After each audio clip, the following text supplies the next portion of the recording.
gimana? Ya nulis. Sebenarnya motivasinya dari Iya, awal mulanya tuh dari mana nih? kenapa? Awal mulanya tuh sebetulnya ini ya. Tadinya kan saya aktif di UNP ya. Iya.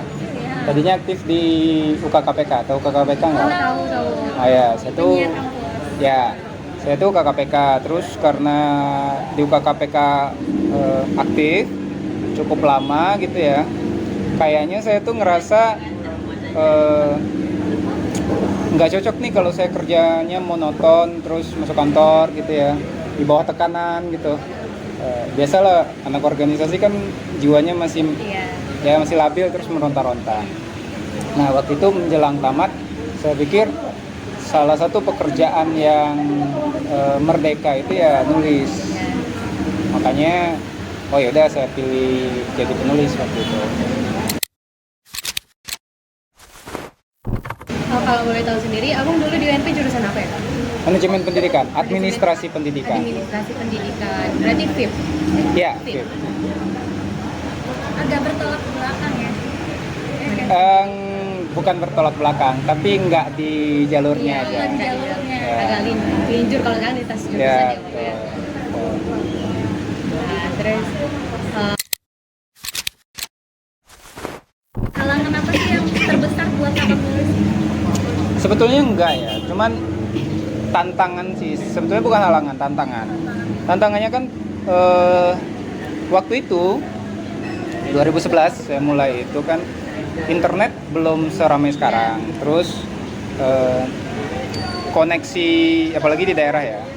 Koneksi itu belum saya nggak punya koneksi karena saya tidak dari jurusan bahasa misal. Saya tidak punya teman yang di bidang itu ya.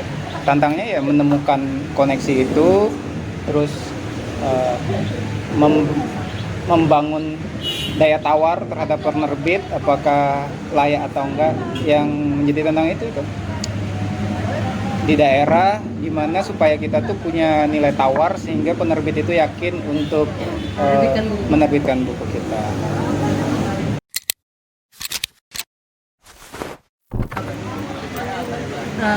pernah nggak sih abang ngerasain jenuh nih udah nulis gitu? Ya pastilah, karena kan sesuatu ketika kamu udah jadiin itu pekerjaan ya, itu pasti jenuh. Kamu kuliah jenuh nggak? Iya. Nggak jenuh kan? Tapi kan nggak bisa kamu berhenti hanya gara-gara jenuh, kan nggak bisa. Orang bekerja itu pasti jenuh, apalagi saya tuh tiap tahun menerbitkan buku. Dan itu nggak satu, ada tiga buku setahun, 3-4 judul.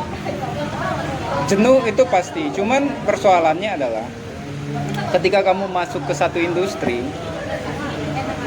orang nggak butuh alasan kamu. Ketika kamu masuk ke satu tempat bekerja, orang nggak mau tahu alasan kamu.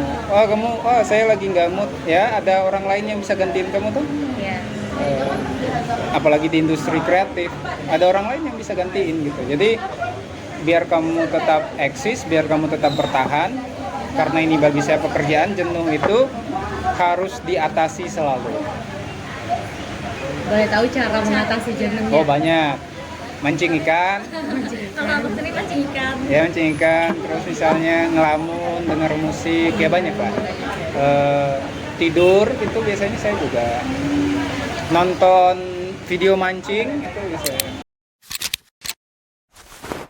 Kenapa abang memilih karir menjadi penulis? karirnya sebagai Penulis. seorang penulis gitu? Karena saya pengen merdeka sebetulnya ya. Merdeka itu dalam artian saya pengen jam kerja saya itu saya yang ngatur. Tapi merdeka itu tidak sama dengan bebas semaunya kita, enggak. Tapi merdeka itu adalah kita bisa ngatur sesuatu dengan tanggung jawab. Kalau kita pengen kerjanya malam misalnya, kita harus siap bekerja malam itu 8 jam misalnya. Dan kita bisa ngatur itu 8 jamnya mau kita ambil kapan. Apakah pagi ke siang, siang ke sore, atau sore ke malam. Nah, merdeka bagi saya itu bisa ngatur jam itu. Tapi bukan bisa tidak seenaknya gitu. Nah, nulis itu saya bisa mendapatkan itu. Nulis bisa ngatur kapan mau Ya. dengan tanggung jawab. Iya, betul.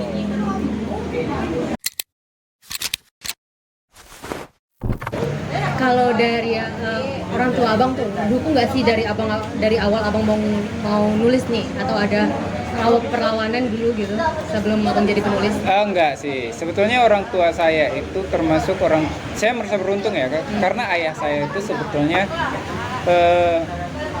ya udah terserah aja gitu. Tapi kalau dia juga kayaknya juga belum paham gimana uangnya, gimana dapat segala macamnya. Tapi ketika orang tua saya percaya dengan apa yang saya pilih, ya sebagai anak saya juga harus buktiin bahwa saya bertanggung jawab dengan pilihan ini. Ya berarti saya tidak punya daftar pilihan untuk gagal di pilihan ini. Daftar pilihannya itu berhasilnya besok, tahun depan atau tahun depannya gitu. Itu mungkin yang terjadi pada saya. Jadi orang tua saya itu percaya, saya mengambil kepercayaan itu dengan bertanggung jawab di jalan saya.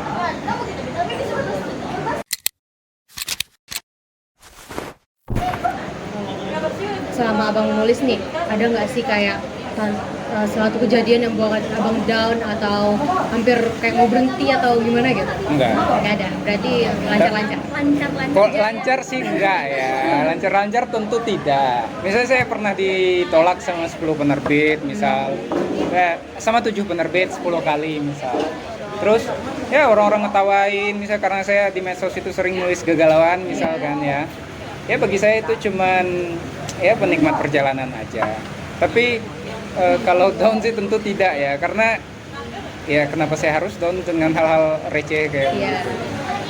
Jadi abang termasuk orang yang nggak dengerin orang lain juga ya, kayak saya mendengarkan orang lain tapi nggak dibawa ke hati. tapi ya gini, kita mendengarkan orang lain tapi tidak semua obrolan orang lain itu penting, ya kan? Ada yang bisa diambil, ada yang bisa dibuang, ada yang bisa dibiarin aja. Kalau nggak dengerin ya saya dengerin aja. Toh buktinya orang di medsos ya bebas aja kan, biarin aja gitu. Pernah nggak sih mereka tuh nge-hate atau underestimate gitu? Ya sering lah, Abang gimana? karena semua orang itu kan ya di semua bidang itu pasti ada. Tapi kita tidak diciptakan untuk memenuhi ekspektasi orang lain.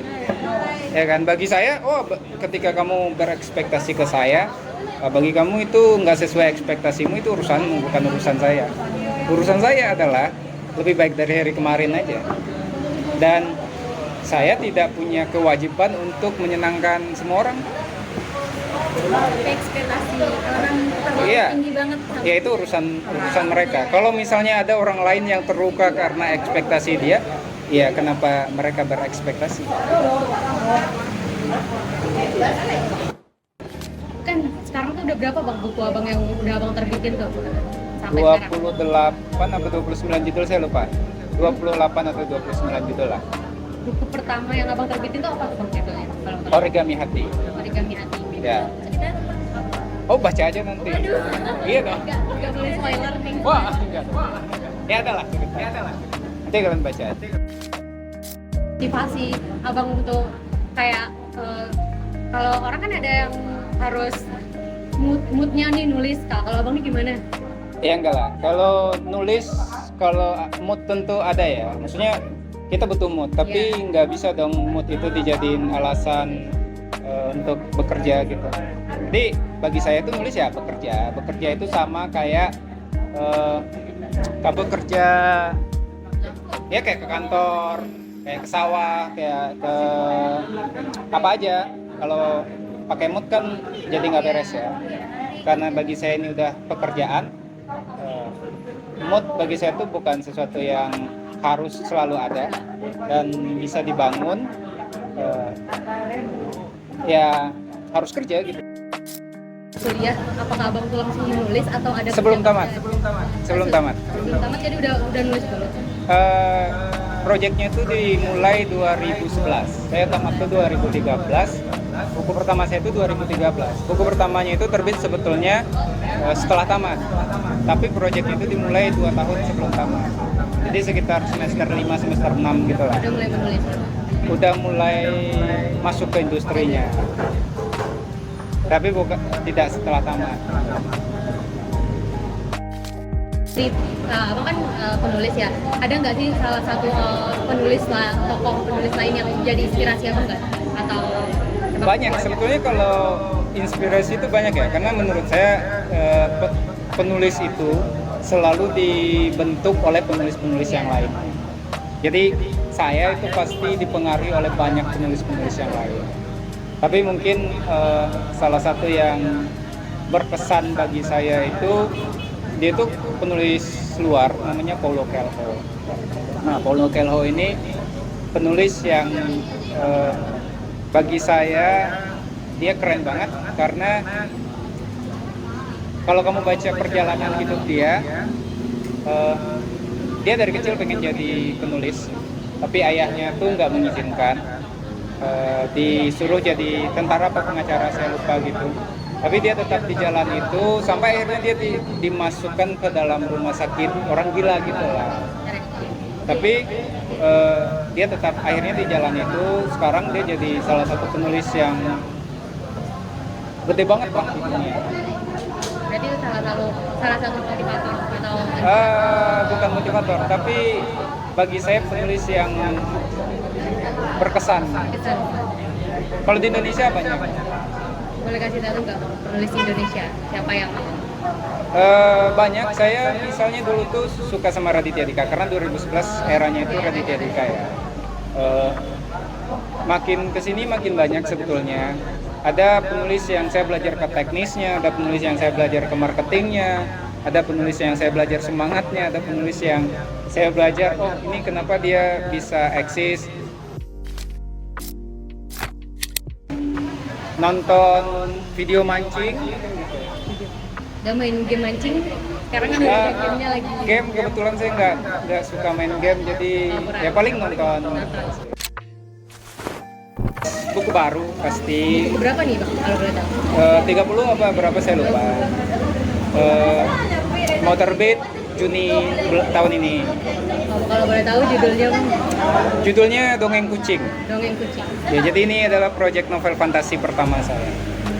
Berarti kalau ini fantasi, sebelum-sebelumnya romance. Ya, romance, ada puisi, ada macam-macam lah. Saya belum pernah nulis fantasi fabel. Ini proyek fantasi pertama. Abang dari mana sih dapat inspirasi dari setiap judul yang abang buat di buku abang? Oh, dari segelas kopi, oh enggak ya. Dari apa ya? Dari ngelamun mungkin ya.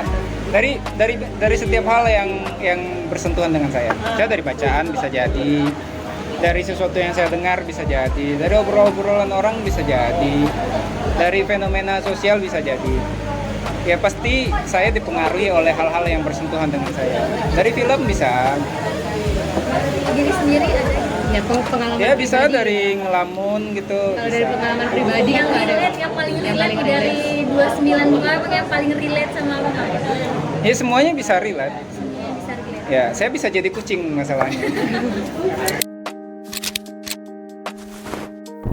Ada buku yang abang tulis itu karena dari pengalaman pribadi abang gitu ada nggak? Ya tentu ya, sebetulnya kan setiap karya itu adalah hasil perenungan hal-hal pribadi dengan hal-hal yang ada di luar dirimu. Jadi nggak mungkin ada penulis yang bilang, oh ini bukan pengalaman pribadi gitu ya. Ya nggak mungkin, nggak ada yang dari diri dia. Nggak mungkin juga itu ini kisah nyata, nggak mungkin itu kisah nyata semuanya. Karena konsepnya karya seni atau struktur cerita, dia butuh bumbu-bumbu, dan itu ya hidup kita kan nggak mungkin Flat ya. flat aja gitu.